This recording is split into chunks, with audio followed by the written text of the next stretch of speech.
Anak semata wayangnya yang paling ia sayangi.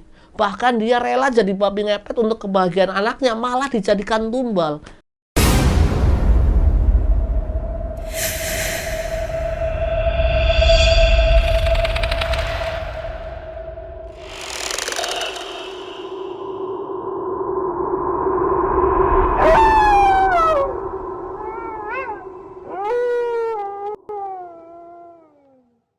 Assalamualaikum warahmatullahi wabarakatuh. Lagi-lagi ketemu dengan saya, channel Cerita Mbah Jono.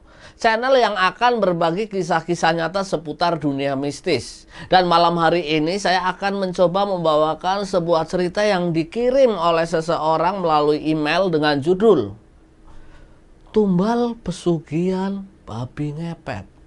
Jreng jreng, jreng jreng, jreng.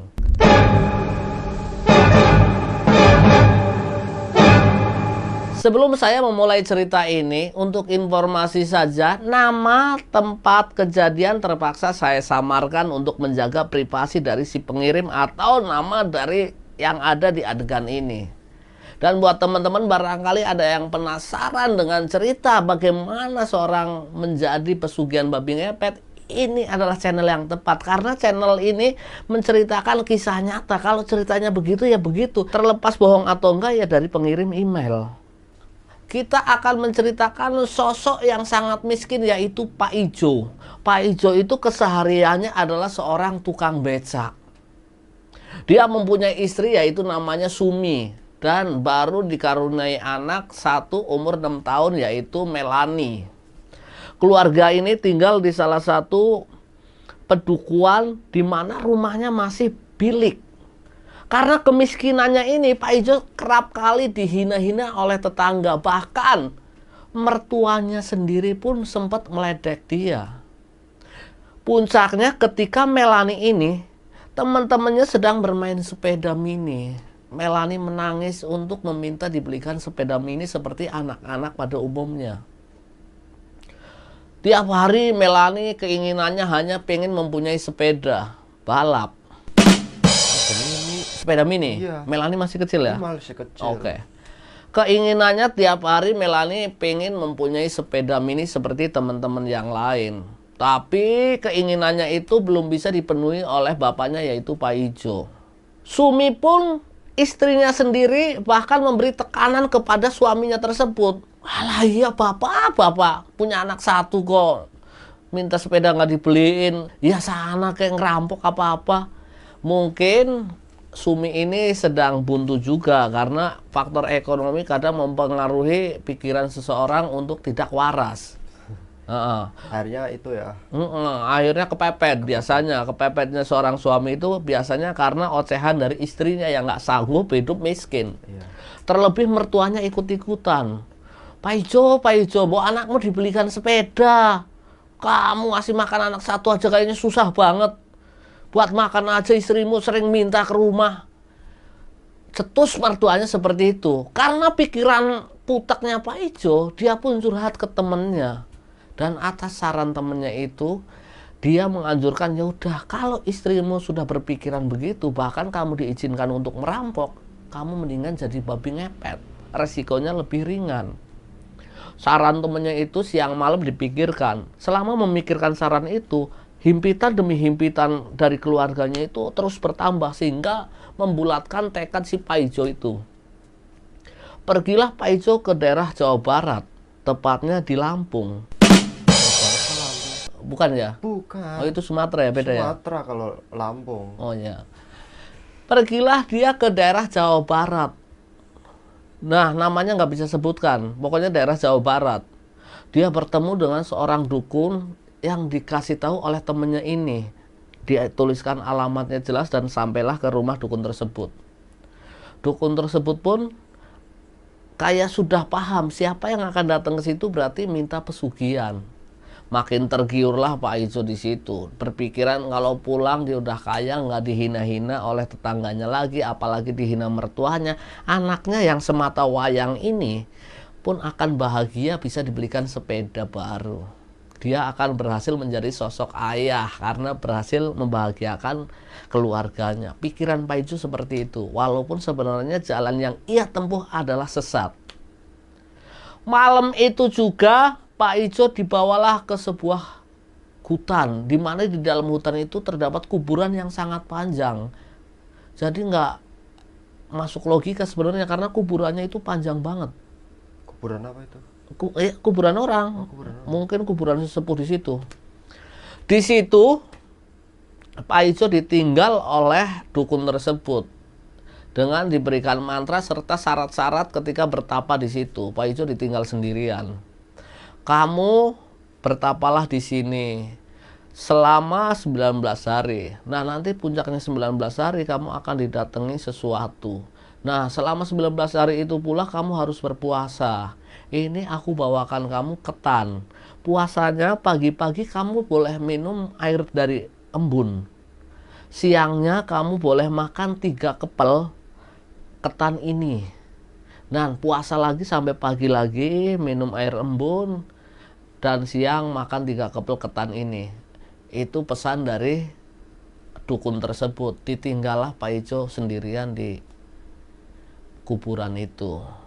Dia pun melakukan dan membacakan amalan-amalan yang diberikan oleh dukun tersebut hampir setiap hari. Sampai di hari ke-19 dia didatangi oleh debt collector. Debt collector nggak ke kuburan ya? Enggak. Oh iya. Pada hari 19 seperti apa kata Mbah Dukun, dia akan didatengin sesuatu. Benar saja. Pada hari terakhir ia bertapa, ia didatangi seekor babi. Dan babinya ini ukurannya sangat gede, segede kebo. Jumbo dong. Jumbo, babi jumbo. Kalau biasanya kan babi ya seukuran kecil lah, Iya. nggak ada yang seukuran kebo. Dan ini babi yang ia datang memang sebesar kebo. Babi itu mendekati Pak Ijo lalu duduk. Dan babi itu bisa ngobrol dengan Pak Ijo. Pak Ijo yang sudah bertekad bulat pun nggak ada rasa ketakutan sama sekali. Babi itu bilang ke Pak Ijo, puasamu telah berhasil. Nah, sekarang kamu boleh minta apapun. Aku adalah rajanya babi. Kata siluman babi tersebut. Aku bisa memberikanmu kekayaan, memberikanmu harta. Tapi tentu ada syaratnya. Aku minta tumbal. Nah, Pak Ijo sedikit kaget karena dia mencari pesugihan untuk membahagiakan anaknya. Terus Pak Ijo ngomong ke babi tersebut, tumbalnya ini harus anak sendiri atau gimana? Babinya pun menjawab, tumbalku nggak perlu anakmu sendiri. Yang penting anak kecil di bawah 10 tahun. Oh, karena menjawab jawaban itu, Pak Ijo girang, seneng. Berarti anaknya nggak jadi tumbal. Saking girangnya, dia nari-nari India. Aca-aca. Gitu ya. Seneng si anaknya nggak jadi tumbal ya. Nah, Pak Ijo mulai tersenyum karena ya udah nggak apa-apa. Anak kecil di perumahanku atau di kampungnya itu sangat banyak. Jadi mungkin dia nggak bingung untuk mengorbankan siapa. Mungkin anaknya dari orang-orang yang pernah menghinanya dulu. Yang penting jangan menumbalkan anaknya. Pikir Pak Ijo seperti itu. Siluman babi ini pun akhirnya memberikan syarat lagi. Nanti kamu pulang dari sini, kamu membaca amalan yang aku kasih. Terus ketika 7 hari kamu melakukan operasi itu dan berhasil, kamu harus datang ke sini. Pokoknya seminggu sekali kamu wajib datang ke sini. Kata siluman babi tersebut. Apalagi kalau bulan purnama kamu wajib datang ke sini. Kalau enggak kekayaanmu akan hilang. Nah, setelah Pak Ijo menyetujui apa yang disyaratkan oleh siluman babi, akhirnya malam itu pun ritualnya Pak Ijo berhasil selesai sehingga pagi akhirnya Pak Ijo pulang ke Mbah Dukun, pamit-pamit pulanglah dia ke kampungnya. Dia sudah nggak sabar menunggu malam karena pengen beroperasi. Setelah seharian menunggu, datanglah jam 12 malam. Dia membaca mantra-mantra yang diberikan oleh siluman babi tersebut. Dia keliling kampung. Namun, sebenarnya ketika dia sudah membaca mantra, kalau dari pandangan orang lain, dia itu menjadi siluman babi atau menjadi babi ngepet. Tapi kalau menurut Pak Ijo sendiri, ya dia tetap menjadi Pak Ijo. Dia mulai operasi seperti apa perintah dari siluman babi itu. Nah, kenapa tahu si Pak Ijo ini kalau sehabis membaca mantra ini menjadi siluman babi? Pernah sekali dia sehabis membaca mantra itu nggak sengaja dia lewat kaca dan dia kaget di kaca itu ternyata bayangannya adalah babi. Dan malam itu pun dia mulai beroperasi keliling kampung seperti apa yang diperintahkan siluman babi tersebut. Caranya adalah ketika dia mau mengambil harta dari rumah manapun, gesek-gesekanlah pantatnya ke tembok rumah tersebut. Maka dengan otomatis harta yang ada di dalam rumah tersebut bisa kebawa oleh si Pak Ijo ini. Pak Ijo keliling dan menggesek-gesekkan pantatnya. Kalau kita bisa melihat Pak Ijo saat itu mungkin ngiranya dia sedang bermain TikTok. TikTokan. Padahal dia lagi beroperasi mencari duit dengan cara menjadi babi ngepet. Nah, benar saja nih Pak Ijo. Ketika pulang dia sudah mengantongin banyak duit. Hari itu dilalui dengan senangnya. Kehidupan Pak Ijo sekarang berubah. Apa-apa bisa kebeli. Anaknya sudah mempunyai sepeda baru. Kring kring kring ada sepeda, sepedaku roda dua. Anaknya nyanyi saking senangnya. Saking senengnya gitu ya. Dibelikan sepeda. Lanjut terus hampir tiap malam Pak Ijo ini operasi sampai datanglah hari ke-7 dan dia merasa berhasil. Karena kesepakatannya dengan siluman babi itu, dia datang lagi ke petilasan yang dimana di situ ada kuburan panjang tersebut. Dia membaca mantra-mantra di situ, muncullah siluman babi. Kamu sudah berhasil? Berhasil, Mbah. Nah, sekarang kamu minum ini. Disodorkanlah kayak mangkok kuno bentuknya dan isinya. Kalau menurut Pak Ijo ini dari baunya itu seperti bau darah, sangat anyir sekali. Diminumkanlah habis.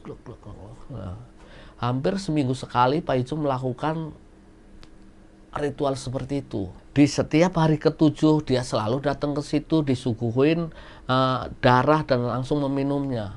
Pada malam purnama ini yang nggak ada di perjanjian antara Pak Ijo dan siluman babi itu. Dia kaget ketika datang ke tempat itu dan ditemuin oleh siluman babi. Dia mendapatkan syarat lagi, yaitu serahkan BPKB, KTP. Emangnya siluman babi butuh BPKB? Oh iya, ini mah syarat-syarat ini ya, pinjam duit ya. Iya, itu pinjol itu. Aduh, salah. Pada bulan purnama itu, ketika Pak Ijo datang dan bertemu siluman babi, babi meminta syarat lagi ke Pak Ijo, padahal nggak ada di perjanjian awal. Syaratnya apa? Yaitu dia suruh bersetubuh dengan babi tersebut. Suruh tidur bareng. Hem. Wik dengan babi. Mau nggak mau akhirnya Pak Ijo pun menyetujui dia harus wik dengan siluman babi. Bulan purnama itu adalah awal syarat yang baru. Ketika 7 hari kemudian dia datang lagi, babi itu selalu menagih wik terus. Pak Ijo mulai gusar, kok ada begininya juga.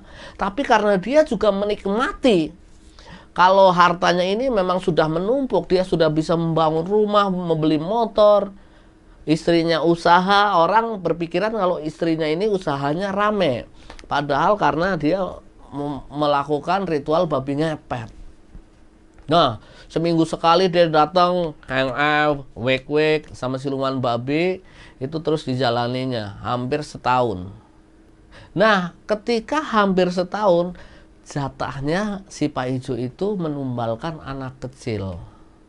Pak Ijo lupa dengan perjanjian itu mungkin, dan sang siluman babi pun belum meminta. Ketika dia tiap 7 hari ke sana, dia nggak ada obrolan kalau dia meminta tumbal. Siang itu Pak Ijo pergi ke pasar ceritanya. Nah, di pasar itu ketika dia sedang berbelanja, dia ditelepon keluarganya kalau anaknya ini sedang mengayuh sepedanya ke jalan raya dan kecelakaan dan meninggal di tempat. Pak Ijo langsung pulang. Pak Ijo penasaran dengan kejadian apa yang terjadi pada anaknya ini. Menurut tetangga yang menyaksikan kecelakaan itu, sebenarnya anaknya ini bukan sengaja ke jalan raya, tapi seolah-olah ada yang narik. Pak Ijo pun menyimpulkan, wah siluman babi ini bohong. Katanya nggak akan menumbalkan anaknya. Katanya siapapun anaknya, yang penting anak di bawah 10 tahun. Itulah tipu muslihat siluman. Omongannya nggak bisa dipercaya. Dari situ Pak Ijo terpukul.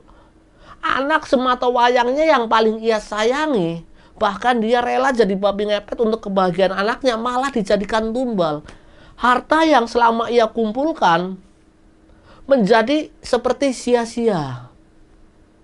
Sia-sia sudah hartanya, karena buat apa aku banyak harta tapi aku nggak punya anak, pikir Pak Ijo. Dia menangis seperti orang stres. Dia nggak mau pulang ke rumah, karena dia pulang ke rumah dia melihat baju anaknya, melihat anak kecil yang lain, dia bersedih menangis. Siluman babi ngepet. Nah, ya kan siluman babi ngepet. Iya memang babi ngepet. Katanya nggak ngambil anakku, tapi anakku dibawa. Nah, ketika dia stres itulah dia keliling-keliling ke arah nggak jelas. Mungkin bisa jadi dikatakan kalau dalam pandangan mata manusia dia mulai sedikit gila. Ketika dia sedang melewati musola, di situ ada majelis zikir. Dia kayak tertarik untuk mengikuti majelis zikir tersebut. Dia duduk di paling belakang di antara jamaah yang lain. Ketika zikir itu sudah selesai, dia memberanikan diri untuk menghadap sang ustadznya. Dia bercerita ke ustadznya, dia mengakui segala dosanya. Pak Ustadz, sebelumnya mohon maaf, aku ini lagi ada masalah. Sang ustadz pun mendengarkan apa yang dicurhatkan oleh Pak Ijo ini. Masalahnya apa? Aku hilaf Pak Ustadz. Awalnya begini, aku ini orang miskin, aku dihina-hina istri, dihina-hina sama mertua. Anakku pengen sepeda, sampailah aku hilaf dan aku menjadi siluman babi ngepet. Astagfirullahaladzim. Dan sekarang Pak Ustadz, semua yang sudah kukorbankan untuk anakku, malah anakku meninggal.